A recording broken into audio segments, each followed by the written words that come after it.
Yes, another day of escalation between Israel and Hezbollah. Hezbollah is using many rockets to target the Upper Galilee and the Western Galilee. Sirens went off both in Kiryat Shmone at the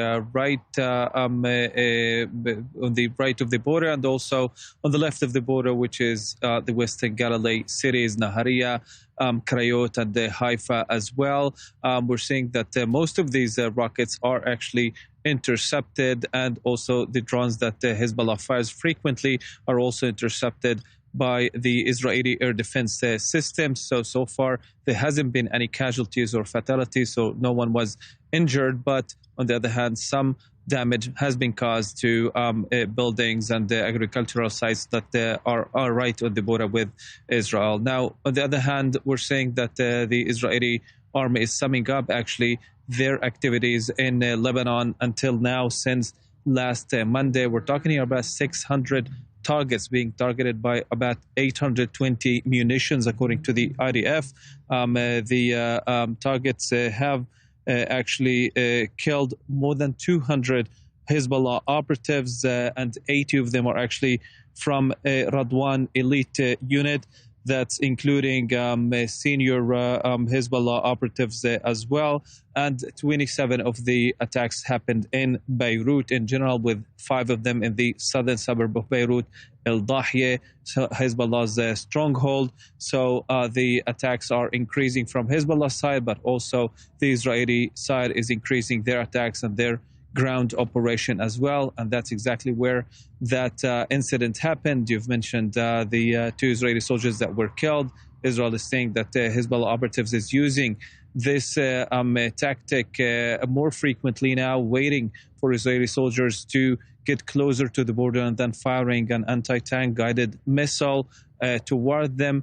Already several Israeli soldiers has been severely wounded this week, and yesterday that incident led to the killing of 2 Israeli soldiers, as you have mentioned. So we're saying that the attacks are also happening on the ground. Hezbollah hasn't been cleared, as obviously we see from the south of the Litani River.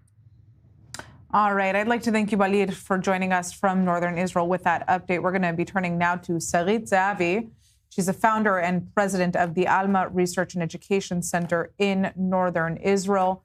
Sarit, the first thing that I just want to ask you, obviously, residents of northern Israel have become quite accustomed to not being able to stay in their homes during confrontation and conflict with Hezbollah.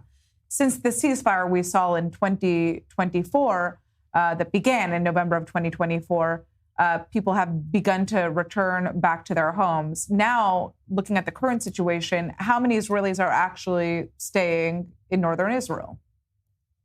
Look, I don't have the numbers, but I can tell you how it feels like. I was traveling on the northern border just on Friday, and I visited many friends that are living literally at the borderline, and none of them left. They all stayed. They are all not in panic. They all understand the situation. They all understand that now is time to finish the job and to do what has to be done.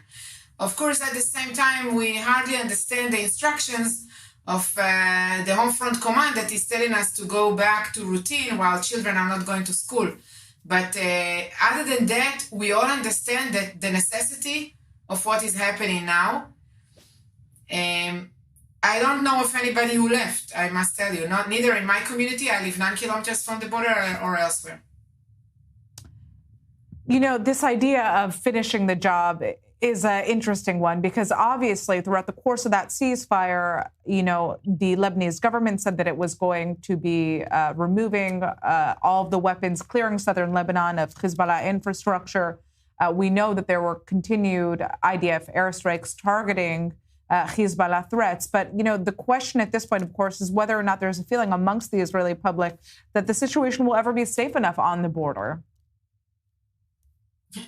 Look, after the war, I say that it's the safest we can get, and yet Hezbollah was holding 25,000 rockets when the war ended in November 2025, and now we are in a new war while Hezbollah is using what was left of its weapons. And in the last year or so, there was kind of a competition between the efforts of Hezbollah to rebuild its military strength and the IDF efforts to prevent that. Right. Recently, when we published that, The efforts of Hezbollah exceeded the IDF efforts to prevent that, and that's the result that we are now seeing.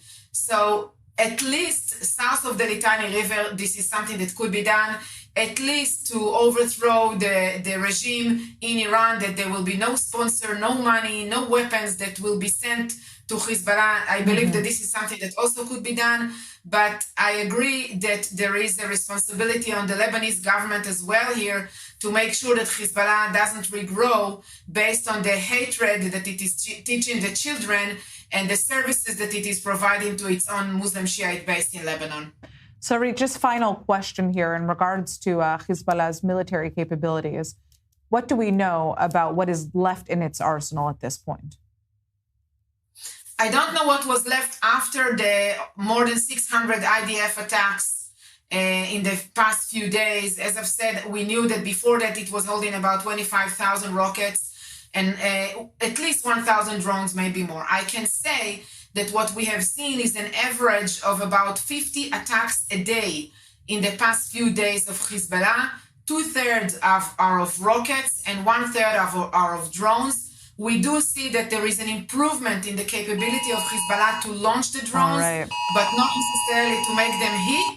And there is a decline in the amount of rockets in each barrage comparing to what we've seen in